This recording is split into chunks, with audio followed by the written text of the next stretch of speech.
ये बतख पेड़ का डाली काट देता है और उसमें काला गम लगा देता है। तभी एक गिलहरी नींद में चलते हुए आता है तो फिर से चलता है।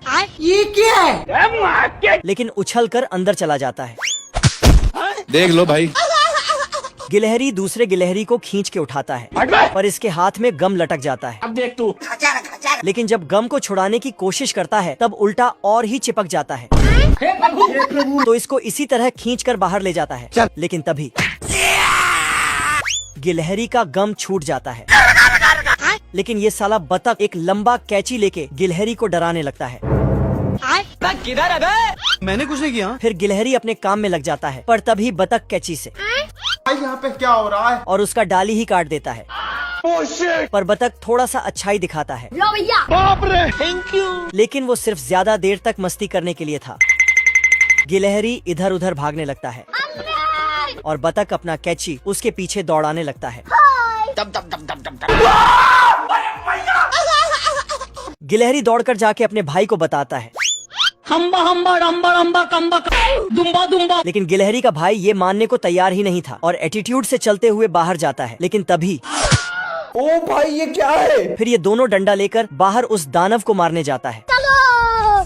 रुक जा। आजा। पर दानव मतलब कैंची इसके पीछे ही रह जाता है। साला दूसरे गिलहरी के परछाई को दानव समझकर मारने लगता है। लेकिन कैंची पीछे से और फिर गिलहरी मैंने कुछ नहीं किया। तभी इसका भी काट देता है डंडा। बाप रे। कैंची को देखकर दोनों भाग जाता है। फिर कैंची इनका अखरोट चुराने लगता है जिससे गिलहरियों को शक होता है। फिर नीचे देखा तो पता चला ये दानव नहीं बल्कि बतख है। साले को बम से उड़ा दूंगा।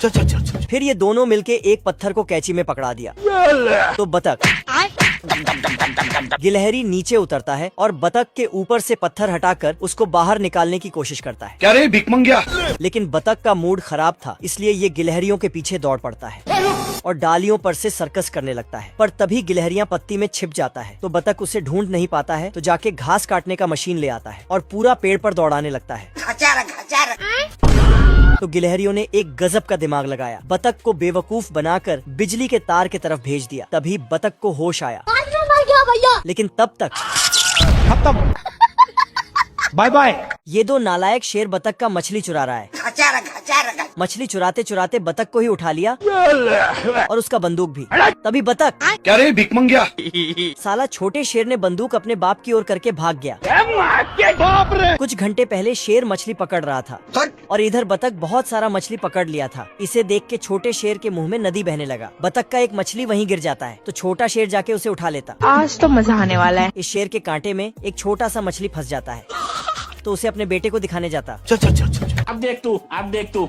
लेकिन उसके पास इतना बड़ा मछली देखने के बाद इसका ये हालात हो जाता है। ओ भाई ये क्या है? शेर पूछता है इतना बड़ा मछली कहाँ मिला? हम्बा हम्बा रम्बा रम्बा। फिर दोनों बतख के घर और निकल पड़ते हैं। लेकिन यहाँ आते ही इसको पता चलता है कि बतख बहुत बड़ा खिलाड़ी है। मेरा मतलब है कि शिकारी है। अच्छा। शेर अपना हाथ अंदर डाला अब देख तू। तो बतख ने चूल्हा जला दिया जिसके बाद तो बाप रे। नहीं।